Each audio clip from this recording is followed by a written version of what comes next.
Telugu top hero list లో ఉండే పేర్లలో వెంకటేష్ పేరు కూడా ఒకటి. తనదైన ప్రతిభతో మాస్, క్లాస్, ఫ్యామిలీ ఇలా అన్ని రకాల వర్గాల ఫ్యాన్ ఫాలోయింగ్ ను సొంతం చేసుకున్న హీరో విక్టరీ వెంకటేష్. అంతేకాదు హీరోగా ఇప్పటికీ తనదైన శైలిలో సరైన సినిమాలను ఎంచుకుని సినిమాలు తీస్తూ ప్రేక్షకుల మన్ననలను పొందుతున్నాడు. వెంకటేష్ కి టాలీవుడ్ లోని టాప్ హీరోల్లో ఒకరిగా పేరుండడమే కాదు, ఫ్యామిలీ సినిమాల స్పెషలిస్ట్ గా కూడా పేరుంది. సినీ ఇండస్ట్రీలో అంత గొప్ప పేరు ప్రతిష్టలు ఉన్నా గానీ వెంకటేష్ ఇన్నాళ్ల కెరీర్ లో తన ఫ్యామిలీ మెంబర్స్ గురించి ప్రేక్షకులకు అంతగా తెలియనివ్వడం లేదు. వెంకటేష్ భార్య, పిల్లల గురించి ప్రేక్షకులకు తెలిసింది చాలా తక్కువ అని చెప్పాలి. ఎప్పుడు కూడా వెంకటేష్ భార్య గురించి గానీ పిల్లల గురించి గానీ ప్రస్తావించిన సందర్భాలు లేవు. అలాగే ఆమెతో కలిసి ఎక్కడా పెద్దగా బయట కనిపించింది కూడా లేదు. వెంకటేష్ భార్య పేరు నీరజారెడ్డి కాగా వీరిది చిత్తూరు జిల్లాలోని మదనపల్లె. ఆమె తల్లిదండ్రులు వెంకట సుబ్బారెడ్డి, ఉషారాణి. వీరిది అప్పట్లోనే జమీందారీ కుటుంబం. వందలాది ఎకరాల భూమితో సహా రైస్ మిల్లులు, పలు ఫ్యాక్టరీలు కాకుండా అనేక రకాల వ్యాపారాలు కూడా ఉన్నాయి. ఇక అప్పట్లో వెంకటేష్ హీరోగా నిలదొక్కున్నాడని అర్థమైన తర్వాత పెళ్లి చేయాలని భావించిన రామానాయుడు తన సహ నిర్మాత అయిన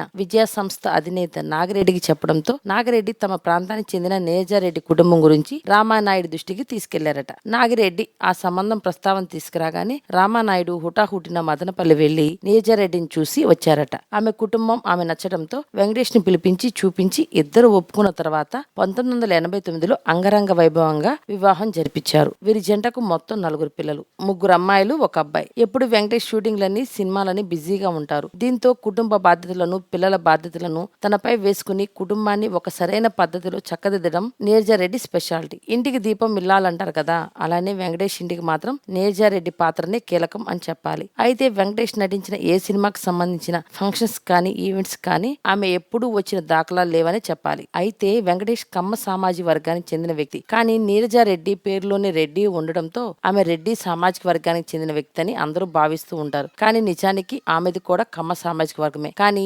మదనపల్లెలోని ఆ ప్రాంత ప్రజలు ఏ కులానికి చెందిన వారైనా పేరు చివర రెడ్డి అని పెట్టుకోవడం కామన్ అని తెలుస్తుంది. ఆ ఊరి కొండపైన ఉన్న రెడ్డమ్మ దేవత మీద నమ్మకంతో, ఆమె మీద ఉన్న గౌరవంతో ఇలా రెడ్డి అని దాదాపు అందరూ పేర్ల చివర తగిలించుకుంటారట. నీరజారెడ్డి ప్రాథమిక విద్యాభ్యాసం మదనపల్లెలో జరగ్గా ఆ తర్వాత కూడా పై చదువుల కోసం ఇతర ప్రాంతాలకు వెళ్లి MBA వరకు చదువుకున్నారు. ఆసక్తికరమైన విషయం ఏంటంటే నీరజారెడ్డి మేనమామ ఇంకెవరో కాదు, ప్రస్తుతం బీజేపీలో ఉన్న కామినేని శ్రీనివాసరావు. ఆయన 2014లో బీజేపీ తరపున కైకలూరు నుంచి ఎమ్మెల్యేగా గెలిచి చంద్రబాబు కేబినెట్ లో ఆరోగ్య శాఖ మంత్రిగా సైతం పనిచేశారు. వెంకటేష్ భార్య నీరజారెడ్డి బ్యాక్గ్రౌండ్ చూస్తే మామూలుగా లేదనిపిస్తుంది కదూ. ఈ అంశంలో మీ ఉద్దేశం ఏంటో కింద కామెంట్ చేయండి. ఈ వీడియో కనుక మీకు నచ్చినట్లయితే లైక్ చేయండి, షేర్ చేయండి మరియు తప్పకుండా సబ్స్క్రైబ్ చేయండి.